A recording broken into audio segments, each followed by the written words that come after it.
Hi, everyone. Welcome to week 5, and we definitely have a lot on our plate this week. And I would just suggest, as you go through this week's assignments, just remind yourself that the end is in sight. Everything will be over next week. That might be a source of relief to some of you, might be a source of stress to others, but either way, after all of your hard work, the class is nearing its end.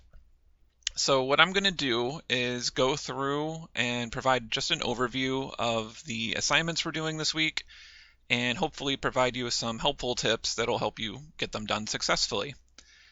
So first off, let's talk about Essay 2. So this week we have the final draft of Essay 2 due this Thursday. And as you go through this, just check out the feedback I provided on your rough drafts. Also, don't neglect the feedback your peers have given you on your rough drafts as well. And hopefully, through that combination of feedback, you'll get a lot of helpful tips, a lot of helpful information for how to move forward and make the strongest final draft possible.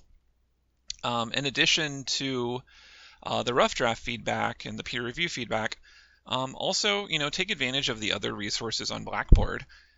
So for instance, there's the sample outline provided in last week's announcement, week 4. And one thing I noticed in the rough drafts I saw for SA2 is that, students need to develop more of that synthesis component of the literature review. And that's definitely something that's looked at in that sample outline. Again, summary is important to give an overview of the main ideas of each source, but that's really just the foundation of the essay that you're then building upon to do the most important work of Essay 2, which is the synthesis.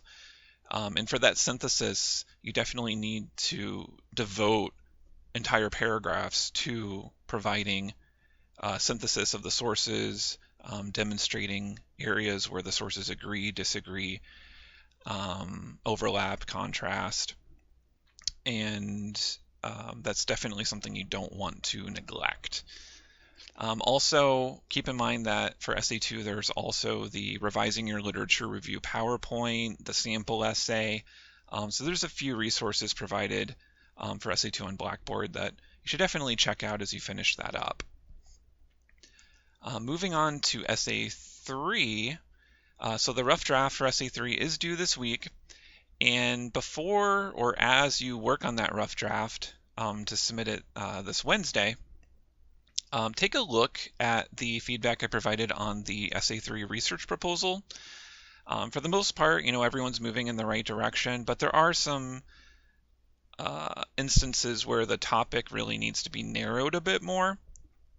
And to help you do that, I've posted a PowerPoint in the Module 3 area that covers narrowing your Essay 3 research topic. And it provides you with some strategies and tips to help you narrow the topic as much as possible. Think about things like who's in a position to make the argument you're calling for happen, right? The course of action you're calling for happen. And really think about things like that help make the argument more realistic, something that could happen in the real world. Also, in addition to looking at the narrowing your topic PowerPoint, there's a sample paper for Essay 3 that is posted along with some instructor feedback from me on the paper.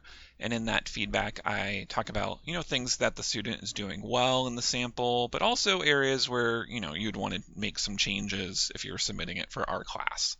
So take a look at that PowerPoint, take a look at the sample paper, and of course I will be providing feedback on your Essay 3 rough drafts this week as well. Now, class discussion number 5. So this really builds on what we were just talking about. In class discussion number 5, I ask you to look at the Essay 3 PowerPoint for narrowing your topic and reconsider your own topic and try to think about ways that you might narrow it down even more to make your argument more focused and, by extension, create a stronger essay. After class discussion number 5, we have journal number 2. And journal number 2 is similar to journal number 1 in the sense that it is a reflective journal. I'm really interested in looking at how you've progressed as a writer, what you struggled with as a writer or researcher coming into the class. How do you feel about those struggles now? Do you feel like you've improved? Do you feel like there are areas where you're still need some improvement? And again, it's a 6-week class, so it's very fast paced. So if you want to talk about, reflect on the role of the timeline of the class and how that's impacted your experience writing for this class and your progress as a writer, feel free to do so. And I'm really interested in seeing where you are going as a writer. I loved reading the Journal Number 1 responses because it gave me a really nice insight into your experience of this class as a student. And I really like reading Journal Number 2s because it gives me a feeling of, where you're going after the class. After Journal Number 2, we have Essay Number 4. So this is the last major paper of this class, and this is the Instructor's Choice assignment. Now, before I jump into explaining what this is about, students sometimes get a little nervous about Essay 4 because they think it's a traditional kind of research paper like Essay 2 or Essay 3, and that's really not the case. Essay 4 is a more creative assignment in which I ask you to choose 5 different texts that you encounter in your daily life and then briefly describe and then analyze those texts. And the assignment sheet for Essay 4 explains this in a lot more detail, but examples of texts that students have looked at in the past have included things like, a yoga session, going on a jog. These would qualify as the kinesthetic or action-based texts that the assignment sheet asks you to look at. Also, people have looked at things like a basketball game, as an audiovisual text that they're sitting in the audience watching happen. You really have a lot of options in what text you choose to analyze for Essay 4. The assignment sheet requires that 3 of the 5 be from certain categories. So for instance, you need a written text, which could be a poem, an article, it could be a short story. It's really up to you. The second required source is an audio-visual, which could be, a music video on YouTube. It could be watching a sporting event. It's just something you're observing. And then the third required one is a kinesthetic or action-based text, which is a physical text that you are engaging in.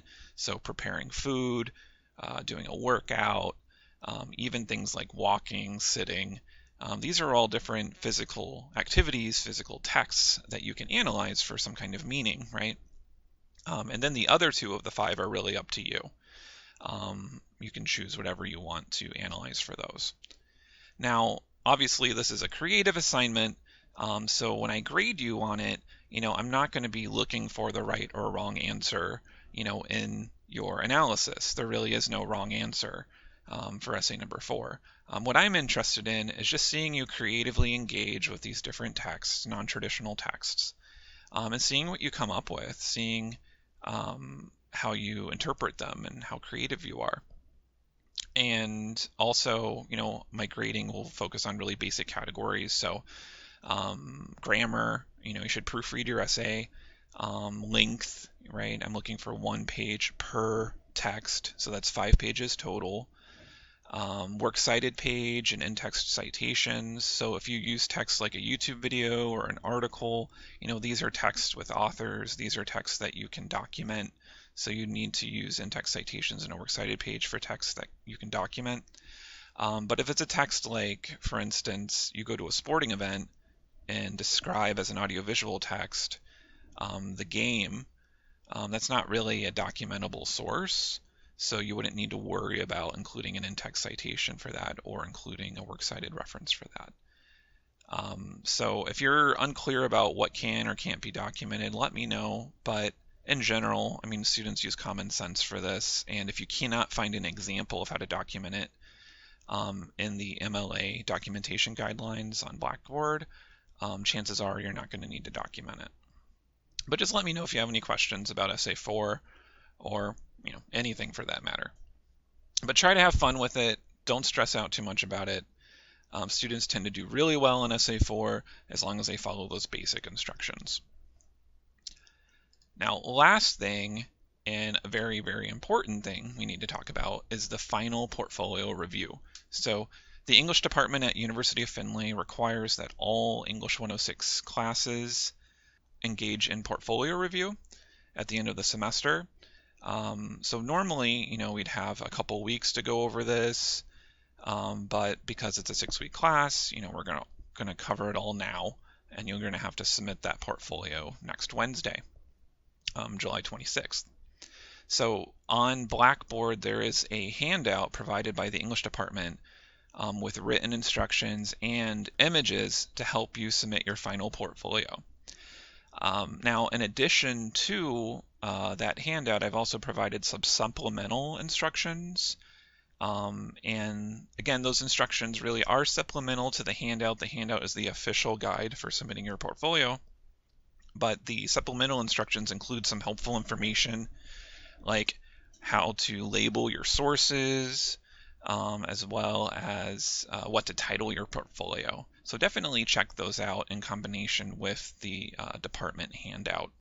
Now, as far as what goes into the portfolio, this is all covered between the English department instructions and the supplemental instructions, but basically you need to include the final versions of essays 1 through 4. Also, in addition to the final drafts of essays 1 through 4, you will need to submit the rough draft of essay 3, as well as all of your sources. So, for instance, articles, any kind of web sources. You will need to submit either PDF files for the sources or links to those sources. And in the case of journal articles, you'll need to submit permalinks or stable URLs for the sources, because the links that you copy and paste from the address bar are always changing with the database articles, so those won't work. And your readers really need to be able to click on the stable links in order to access the articles. But if you're including links for sources like a New York Times article or something like that, just a regular URL from the address bar is fine.